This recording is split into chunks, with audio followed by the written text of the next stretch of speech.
జై శ్రీమన్నారాయణ. నేను మీ icon astrologer Gattupalli Suresh Babu. అయితే మనకి ఈ రోజుల్లో ఎలా ఉంది పరిస్థితి అంటే గనక ప్రతి ఒక్కరు కూడా ఉమ్మడి కుటుంబంగా ఉండేటువంటి జీవన శైలి ప్రకారంగా ఇప్పుడు ఏంటంటే చిన్న చిన్న ఫ్యామిలీస్ అయిపోతా ఉన్నాయి. ఎక్కడో దూరంగా బతికేటువంటి ఫ్యామిలీస్ అయితే ఉన్నాయి. కాబట్టి వాళ్ళలో పిల్లలు పుడితే ఏ రాశిలో పిల్లలు పుట్టడం ద్వారా వారికి ఉండేటువంటి అవలక్షణాలు, లక్షణాలు, వారికి వచ్చేటువంటి గుణాలు, వాటితో పాటు వారికి ఏమైనా గండాలు ఉన్నాయా, ఇవన్నీ కూడా తెలుసుకోవాలంటే ఏదైనా గురువు దగ్గరికి వెళ్తే ₹1,00,000 అయిపోతుంది. సరిగ్గా చెప్తున్నారో లేదో తెలియట్లేదు. దానికి పరిహార మార్గాలు ఏంటో కూడా అర్థం కావట్లేదు. రేపటి రోజున పిల్లలు పుట్టిన తర్వాత ఏమవుతుంది, వీరి పరిష్కార మార్గాలు ఏంటి అనేది అందరిలో ఆందోళన ఉంది. అయితే కొన్ని అయితే మనం మాట్లాడుకుందాం. అందులో ఏ రాశిలో పుట్టిన వారికి ఎలా ఉంటుంది దాని గురించి చూసినట్టయితే కనుక ఈ ద్వాదశ రాశుల్లో ఒకటి వృశ్చిక రాశి. ఈ వృశ్చిక రాశిలో జన్మించినటువంటి పిల్లలు అనగా 16 సంవత్సరాల లోపల ఉన్నటువంటి వారిని పిల్లలు అంటారు. ఈ పిల్లల్లో ఈ యొక్క వృశ్చిక రాశిలో పుట్టినటువంటి వారికి పిల్లల్లో లక్షణాలు ఎలా ఉంటాయి అంటే 3 సంవత్సరాలకు ఒకసారి మార్పులు వస్తూ ఉంటాయి. అలా 16 సంవత్సరాల పాటు ఎదిగేటువంటి పిల్లల్లో మార్పులు అనేది వస్తూ ఉంటాయి. అందులో వృశ్చిక రాశిలో పుట్టినటువంటి వారికి మార్పులు ఎలా ఉంటాయి అంటే పుట్టుకతో వారికి జన్మస్థ వారికి అంటే పుట్టినప్పుడు గోచారం అనేది ఒకటి ఏర్పడుతుంది. ఆ గోచార ప్రకారంగా పిల్లలను కొన్ని మార్పులు మనకు అర్థమవుతూ ఉంటాయి. అందులో వృశ్చిక రాశిలో పుట్టినట్టంటే వారిలో కొన్ని రకాలుగా చిన్నపిల్లల్లో ఉన్నప్పుడే వ్యసనాలు, ఆందోళన, అన్నీ నాకే కావాలి అనుకోవడం, పక్కన పిల్లల్ని కొట్టడం లాంటి అల్లరి అనేది ఎక్కువగా ఉంటుంది. గిచ్చడం, కొట్టడం లాంటివి కనిపిస్తూ ఉంటాయి. అందులో స్కూల్లో ఎవరైనా మీకు కంప్లైంట్ ఇచ్చారు అంటే గనక కొంతగా మీరు ఆలోచించాల్సిన అవసరం అయితే ఉండదు. అయితే ఇక వృశ్చిక రాశిలో పుట్టిన వారికి అదొకటి. ఇంకా దీని గురించి చెప్పాలి అంటే గనక వీటితో పాటు మీకు ఇంకా కూడా తెలియాలంటే ఎక్కువగా అల్లరి చేయటం, ఆడుకోవటం లాంటివి కూడా వీరిలో లక్షణాలు కనిపిస్తూ ఉంటాయి. చికాకు పట్టడం, సరిగా తినకపోవటం కానీ, అల్లరి పెట్టడం కానీ, చికాకు పెట్టడం కానీ ఇలాంటివి కూడా ఎక్కువగా కనిపిస్తూ ఉంటాయి. ఇది వృశ్చిక రాశిలో ఉండేటువంటి లక్షణాలు. వీటితో పాటు ఈ వృశ్చిక రాశిలో ఇంకోటి ఏంటంటే కనుక వారికి గండాలు కూడా ఎక్కువగానే ఉంటాయి. ఒకటి 3వ సంవత్సరం, 2 7వ సంవత్సరం, 3వది 13వ సంవత్సరం. ఈ చిన్న గండాలు కూడా వీరికి సంభవిస్తూ ఉంటాయి అన్నమాట. అంటే ఎక్కువగా జ్వరం రావడం కానివ్వండి, అది ఐసీయూ వరకు వెళ్ళడం, అంటే అందరిలో ఉంటాయి అని కాదు. అయితే వీరికి దోషాలు కూడా ఉంటాయి. ఈ వృశ్చిక రాశిలో పుట్టేటువంటి వారికి ఎలాంటి దోషాలు ఉంటాయంటే గనక ఖచ్చితంగా వీరిలోని దోషాలు కనుక మనం ఆలోచించినట్లయితే వీరిలో కాలసర్ప దోషం, నాగదోషం కూడా కొంచెం ఎక్కువగానే ఉంటుంది. దాని దగ్గర గోచార ప్రకారంగా వీరికి కనుక 4వ ఇంట్లో గురువు కానీ, 5వ ఇంట్లో గురువు కానీ, అదే 9వ ఇంట్లో గురువు కానీ, లేకపోతే 8వ ఇంట్లో శని కానీ, 3వ ఇంట్లో శని కానీ గోచార ప్రకారంగా ఉన్నట్లయితే దానికి రాహు కేతువులు ఆపోజిట్ లో సైన్స్ లో వీరికి 3వ ఇంట్లో 4వ స్థానంలో ఉన్నట్లయితే వీరిలో నేను చెప్పినటువంటి గండాలు కూడా కొంత ఏర్పడేలాగా కనిపిస్తుంది. ఈ గండాలు సైతం కూడా కొంతమేర ఇబ్బంది కలిగించేలాగా కనపడుతుంది. కాబట్టి మీరు ఎవరు ఏమీ ఆలోచించాల్సిన అవసరం లేదు. పుట్టగానే వీరికి శాంతి అని వస్తుంది. ఒకటి శాంతి అంటే అమ్మాయి కాదండి, శాంతి హోమం అని చేయించాలి.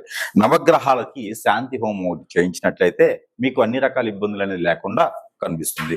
ఈ శాంతి హోమం ఒకటి చేయించుకుంటూ వాటితో పాటు అక్కడ చేయించకపోతే పెద్ద అయిన తర్వాత ఇలాంటి లోపాలు ఇలాంటివి అయితే ఖచ్చితంగా కనబడుతుంది. కాబట్టి అలాంటి ఇబ్బందులు పడకుండా ఉండాలంటే కనుక నవగ్రహాలకి శాంతి హోమం, అలానే ఈ విషయాల కనుక వీరిలో ఉన్న అవలక్షణాలన్నీ కూడా కొంత తొలగాలి అనుకుంటే వయసుతో మీరా ఇవన్నీ తొలగిపోయేదానికి ఆస్కారం ఎక్కువగా ఉంది. కాబట్టి అలాగనే చూసుకుంటూ ఉండాలి. వీరి ఫ్యామిలీ కూడా జాబ్ ఏదైతే అనుకుంటారో సెంట్రల్ గవర్నమెంట్ జాబ్స్ కూడా వీరికి వచ్చే ప్రయత్నం చేయాలి.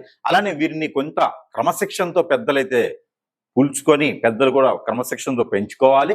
అలానే వీరికి సంవత్సరానికి ఒకసారి అయినా సరే వీరి నవధాన్యాలు ఏదైతే ఉన్నాయో ఈ నవధాన్యాలు నవగ్రహాలకి అభిషేకం చేసుకోవాలి. పిల్లలు పేరు మీద నవధాన్యాలు కనుక చేయాలి. అలానే వీరికి వస్త్రదానం సంవత్సరానికి ఒకసారి అయినా సరే ఒక ముగ్గురికి అయినా సరే వస్త్రదానం చేసినట్టయితే కనుక ఖచ్చితంగా వీరిలో ఉన్నటువంటి లోపాలన్నీ కూడా పటాపంచలైపోతాయి. అలానే పిల్లలకి మాసానికి ఒక్కసారి అయినా సరే 16 సంవత్సరాల పాటు మాసానికి ఒక్కసారైనా లేదా 6 మాసాలకు ఒక్కసారి అయినా సరే గుమ్మడికాయ అనేది దిష్టి తీయాలి. సాయం సంధి వేళలో ఆదివారం లేదా మంగళవారం రోజున గుమ్మడికాయ అనేది దిష్టి తీయడం ద్వారా కూడా వీళ్ళలో ఉన్నటువంటి లోపాలన్నీ కూడా పటాపంచలైపోతాయి.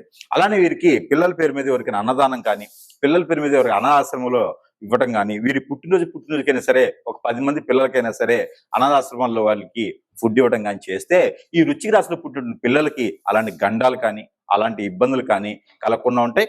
పెద్దలు చెప్పిన మాట వినేదానికి ఆస్కారం ఉంటుంది. కాబట్టి ఇలాంటి ప్రయత్నాలు చేస్తే ఖచ్చితంగా వారికి అదృష్టం అనేది ఉంటుంది, గండాలు కూడా తప్పిపోతాయి అనమాట. ఇంకా వీరి చదువు విషయంలో వచ్చేటప్పటికి చాలా బాగా చక్కగా చదువుతారు. ఎవరైనా పక్కన స్నేహితుల ద్వారా వీరు చెల్లిపోవడం తప్పితే వీరిగా చెడిపోయేటువంటి తత్వం అయితే వీరిలో లేదు. జాగ్రత్తగా కాపాడవలసినటువంటి బాధ్యత పిల్లల మీద, పెద్దల మీద ఉంటుంది కాబట్టి దీనికి సంబంధించిన క్రియ ప్రక్రియలు కూడా చేసుకోవాలి.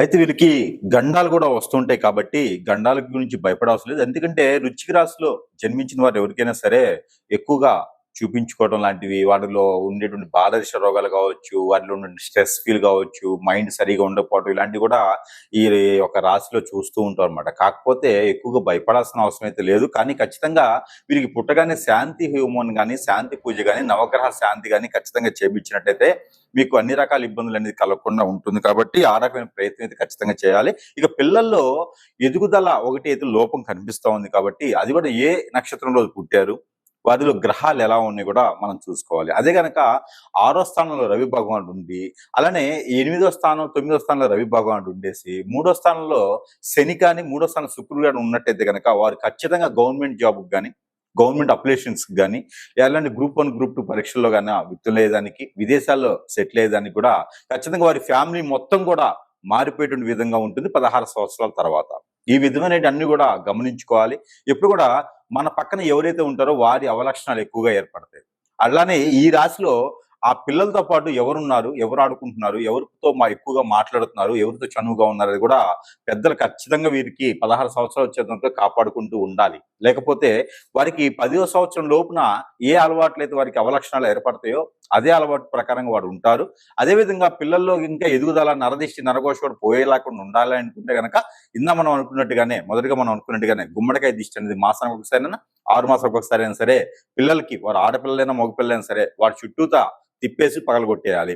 ఆ తర్వాత ప్రతి 3 మాసాలకు ఒక్కసారైనా సరే నవగ్రహాలకి అభిషేకం చేయించినట్టయితే వృశ్చిక రాశిలో పుట్టినటువంటి పిల్లలకి ఇబ్బందులు కానీ, గండాలు కానీ, ఆటంకాలు కానీ లేకుండా వారు అనుకున్న కోరికలకి రీచ్ అయ్యేదానికి ఖచ్చితంగా ప్రయత్నం చేస్తే గనక ఈ విధంగా వారికి జీవితంలో ముందుకు వచ్చేసి ఆ పిల్లలకి ఎలాంటి అపాయం రాకుండా ఉండి ముందుకు జీవితంలో వచ్చి ఆ తర్వాత వారు జాబ్ చేసుకుంటూ జీవితాన్ని గడుపుకుంటూ వీరు ఇంకా కూడా ముందుగా బాగుండేదానికి ఉంటుంది. కాబట్టి ఆ రకమైన ప్రయత్నం చేసి అదృష్టవంతులు అవ్వచ్చు. అంతేగాని పేరెంట్స్ బాధపడి పిల్లల కోసం ఏదో చేయాల్సిన పని అయితే లేదు. ఇలాంటి చిన్న పరిహారాలు చేసుకొని కూడా పిల్లల్ని పెంచి పోషించి అదృష్టవంతులు చేయొచ్చు. జై శ్రీమన్నారాయణ.